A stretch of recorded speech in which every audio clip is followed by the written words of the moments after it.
my dear friend Mr. Sakharov, who led the mission of Liberal International to Côte d'Ivoire,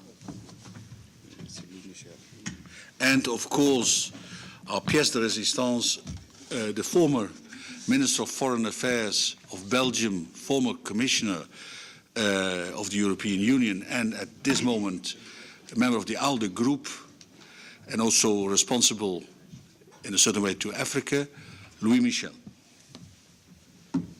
Maybe you could. Yes. Louis.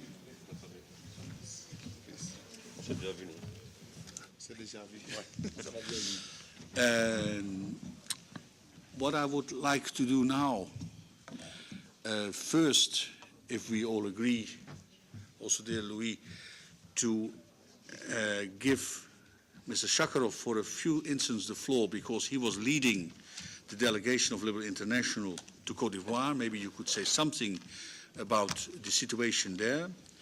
Then I would turn to Lamine Ba as chairman of the African Network of Liberal International, and then I would like to give the floor to Louis Michel. Mr. Sakharov. Thank you, dear President. Dear colleagues, as you know, we were in Côte d'Ivoire for 3 days, for the last days of election for second tour for presidential election in Côte d'Ivoire. First of all, I would like to thank for very serious support from our ally Secretariat and our General Secretary Emil and other colleagues, of course, which one supported us very serious for this serious mission in Côte d'Ivoire. Of course, I would like to thank for very serious support to Friedrich Naumann Foundation, especially for regional representatives from Senegal, Dakar, Werner Novak, which one were with us for this mission. What I can say, situation was very interesting in Côte d'Ivoire. We met our candidate, liberal candidate and chair of RDR, Mr. Alassane Ouattara, one person which one have very strong respect and knowledge, with very rich experience on the national level and international level as vice chair of serious international institutions. We talk participation for rallies for last day of the elections in Côte d'Ivoire, in Abidjan. First of all, we were in district Cocody, then in Yopougon, and then in Abobo. Very interesting places, very serious activity of our supporters, very emotional meetings. They have very strong slogans, and I saw there, of course, our delegation includes representatives from Belgium, Francis Burstein, I have to be correct, and then James Potava from LI Secretariat, Werner Novak, I said, Elisaveta Petrova from MRF from Bulgaria. We saw there very serious, ambitious to change and to have alternative in Côte d'Ivoire. We have readiness. I saw our representatives, liberals, and very right approach from Mr. Ouattara and their party for negotiations with third one subject, Mr. Bédier and his party for second round. I'm absolutely sure, I would like to say that before us and behalf of the name of delegation which one I lead in Côte d'Ivoire, that we, with Mr. Ouattara, is a winner from second round with, as said, independent election committee with 54%. And I think we have to do necessary to support our colleagues from Côte d'Ivoire, especially our new president, I can say, Mr. Ouattara, and all another liberal friends from Ouattara. I would like to thank for your attention. For us, was very proudly this mission.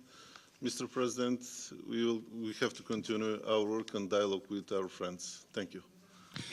Thank you, and I must pay special credit to you. You were in the last instance ready to go there, and to, of course, James Patava from the Office of Liberal International, because this was a last-minute action, and not the least also inspired by Lamine Ba, who said we should be there, and we were there. Lamine, you have the floor. Je vous remercie. Thank you very much indeed, Chairman.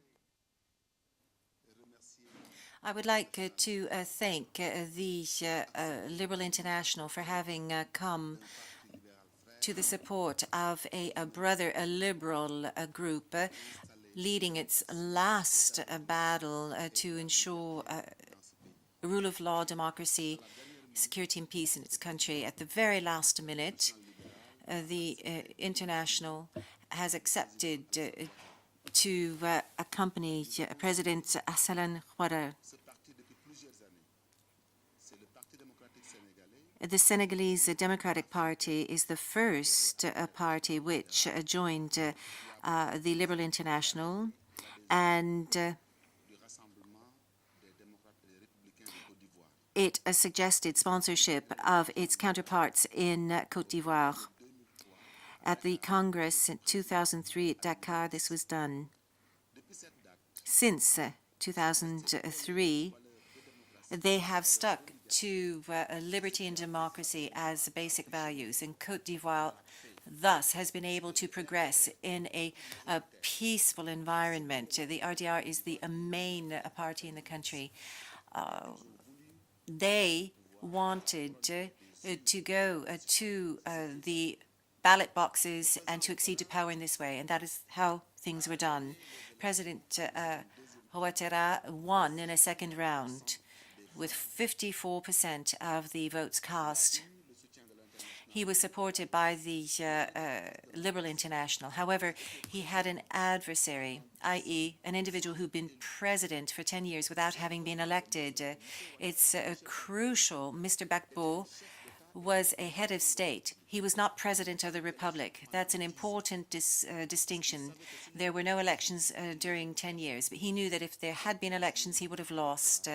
And so this is a fact in the face of the international community. And the Liberal International provided its support to liberal and democratic values there. Now, the results were published by the Independent Electoral Committee. Mr. Gbagbo, whose cousin is president of the Constitutional Council, another cousin is Joint Chief of Staff of the military, and together they decided not to recognize the legitimate outcome of the results, and that is a blow to all of us. Liberal International for decades has worked so as to promote democracy. It's inconceivable, therefore, that in a country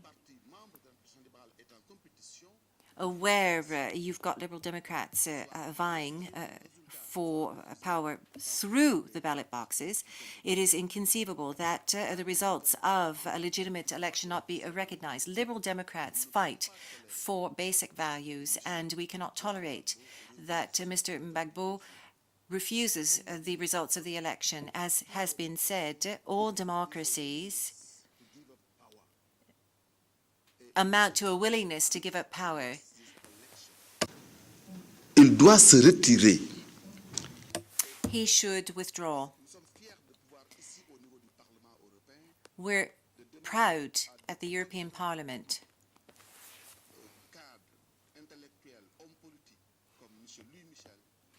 to have a luminary such as Mr. Louis Michel with us. He can share his experience in this area. He's always fought for Africa, and we are delighted to have him amongst ourselves. This constitutes launching an appeal to all countries, championing liberalism and democracy, urging Mr. Gbagbo to leave power. The liberalism that we want to achieve in Africa was born here in Europe. You have been moving towards this liberalism since the end of the Middle Ages, the Renaissance, witness events in the United Kingdom. So this is a heartfelt appeal which I'm launching to you, to champions of liberalism, democracy, and rule of law. Help us so that we can make sure this happens in Africa. If Laurent Gbagbo continues to be head of state of Côte d'Ivoire, that overturns everything that we have done to promote democracy in Africa.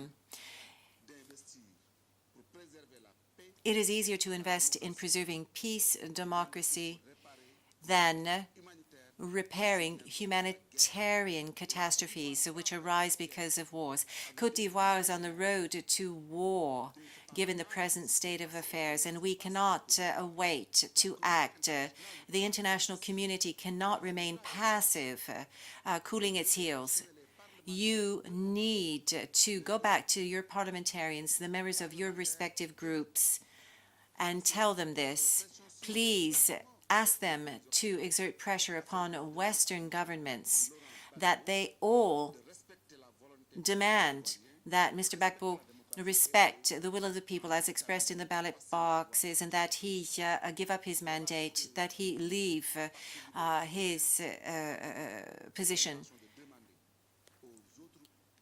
Thus, could I ask this message to be put out to the networks associated with the ADLE, the networks in Asia, Latin America, Europe, and elsewhere? Do everything in your power so that the entire international community alongside the African Union and the United Nations produce a resolution urging Mr. Gbagbo to leave power. He lost the elections. Thank you very much indeed.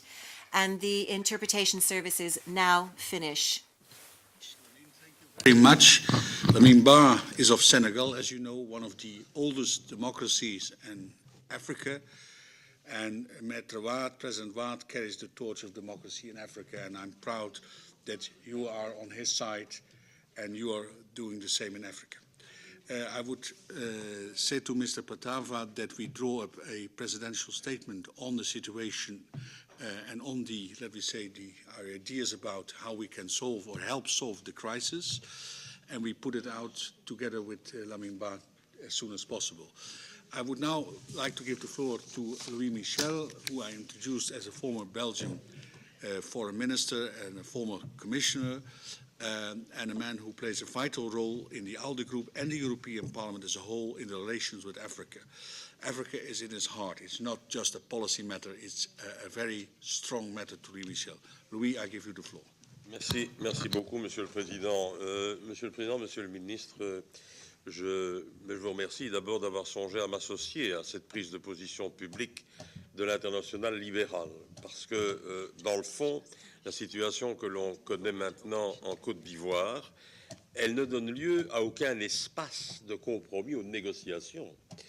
C'est d'ailleurs la seule crainte que j'ai, c'est que l'on accepterait, dans le fond, d'ouvrir un champ de négociation avec quelqu'un qui, aujourd'hui, est très clairement un usurpateur. Quelqu'un qui tente, en fait, un hold-up anticonstitutionnel et antidémocratique. Il est clairement établi par la commission électorale indépendante que M. Ouattara est indiscutablement le vainqueur de cette élection. Il est clairement établi qu'une majorité quand même confortable de citoyens ivoiriens ont choisi l'alternance et indiquent donc manifestement leur volonté de consacrer un véritable système démocratique dans ce pays. Donc, il n'y a pas grand-chose à dire. La seule chose qu'il faut dire, c'est que la seule issue, en fait, la seule solution, c'est que toute la communauté internationale fasse une pression maximale en disant un message simple à M. Gbagbo. Vous devez partir. Vous n'avez plus votre place à la tête de l'État ivoirien. J'ajoute d'ailleurs que M. Ouattara a fait preuve d'un esprit libéral authentique, puisque dans un souci de ne pas blesser inutilement son adversaire, il a même suggéré, il a même dit que son gouvernement pouvait accueillir un certain nombre de ministres de sa formation. je ne suis pas sûr que le socialiste pur et dur qu'est M. Gbagbo aurait eu la même délicatesse. Bon. Donc, je pense qu'il faut être très clair. Ici, dans ce cas-ci, il n'y a vraiment pas le moindre espace pour entamer des négociations, pour faire du power share et toutes ces choses-là. Vous savez, moi, je dois vous dire, petite considération, je fermerai la parenthèse tout de suite après, je dois vous dire que depuis un certain temps en Afrique, et depuis que vous avez parlé du Kenya, depuis ce que l'on a fait au Kenya, il est de plus en plus difficile de faire l'alternance. Parce que dans le fond, beaucoup d'hommes d'État, beaucoup de chefs d'État qui perdent les élections prennent l'exemple du Kenya pour faire comme eux. Et on ne peut pas dire que l'exemple du Kenya soit tellement pertinent. Et donc, moi je crois qu'aujourd'hui, il faut être clair, le message doit être clair. Vous avez perdu les élections. Si vous êtes un démocrate, vous partez. Si vous ne partez pas, on vous isolera. Il faudra l'isoler complètement. J'ai le sentiment qu'il n'est pas sûr qu'il résiste longtemps quand même à cette pression-là. Parce qu'enfin, il faut se réjouir que toute la communauté internationale et la communauté institutionnelle africaine, avec une seule voix, condamne l'attitude de Gbagbo, dénonce son attitude et demande qu'il parte. Donc voilà, je n'ai pas grand-chose d'autre à dire. Je pense qu'il n'y a pas besoin de faire de longs discours. On ne sait pas ici imaginer un compromis, un consensus. Je pense que tout consensus, tout compromis serait au détriment de la démocratie. On ne peut pas tricher comme ça indéfiniment. Je vous rappelle d'ailleurs que ça fait 10 ans qu'il s'accroche au pouvoir en repoussant continuellement les échéances électorales. Il a peut-être déjà promis 5 ou 6 fois des élections qui n'ont jamais été tenues. Il avait en plus, il faut bien le dire, il avait le choix des armes, parce qu'il pouvait choisir le moment de l'élection et il tenait le pouvoir en Côte d'Ivoire. Donc absolument rien. J'ajoute d'ailleurs qu'un élément intéressant, c'est que c'est son ancien Premier ministre qui a soutenu M. Soro, que je connais bien d'ailleurs, qui a soutenu M. Ouattara. Et donc, moi je crois qu'il y a assez d'éléments pour avoir une stabilité assez rapidement en Côte d'Ivoire. Voilà, c'est tout ce que j'avais à dire. Je suis évidemment très heureux et très fier de la position de l'International libéral. Puis je suis surtout très fier que ce soit un libéral qui ait gagné l'élection. Merci. Thank you, Louis, for that. I join you all in saying, indeed, democracy should prevail, the rightful elected president should take office, and we should support him in forming a government and bringing the country to real democracy. And again, we will put this as a joint statement out later. May I thank you for being here. I would like to know from the Secretary General, is the lunch open for everybody? The lunch is open for those who have registered for it earlier, so it's for VIP only. Thank you. All right, because not everybody knows the European Parliament. Exactly, we will walk jointly together with the ALDE and LIC. Thank you very much.